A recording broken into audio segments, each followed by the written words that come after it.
પોરબંદરમાં મહાનગરપાલિકા દ્વારા વિકાસની તો વાતો થાય છે, પરંતુ વિકાસના નામે માત્ર ટેન્ડર જ થતા હોય તેવી ચર્ચા પણ જાગી છે.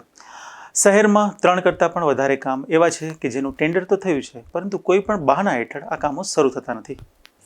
પોરબંદરમાં મહાનગરપાલિકા દ્વારા વિકાસના મોટા દાવાઓ કરવામાં આવી રહ્યા છે, પરંતુ શહેરમાં વિકાસના નામે માત્ર ટેન્ડરો જ થતા હોવાની ચર્ચાએ જોર પકડ્યું છે.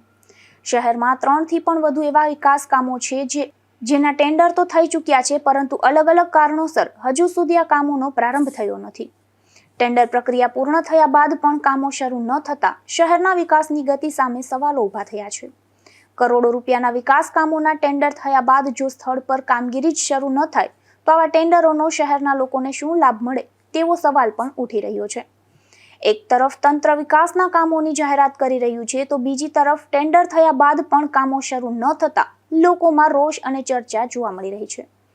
જેમાં શહેરના મીરાનગરમાં ગાર્ડન, હોટલ ફંડની સામે જન્નત બીચનો વિકાસ અને શહેરની ખાડીમાંથી ગાંડીવેલના નિકાલનું ટેન્ડર થયાને લાંબો સમય થયો છે, છતાં હજુ તેના વર્ક ઓર્ડર આપવામાં આવ્યા નથી અને કોઈના કોઈ બહાના હેઠળ આ કામો શરૂ કરવામાં આવ્યા નથી.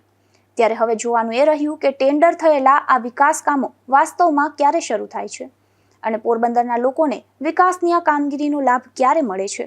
નિપુલ પોપટ સાથે અશોક થાનકી, ગુજરાત ન્યૂઝ, પોરબંદર.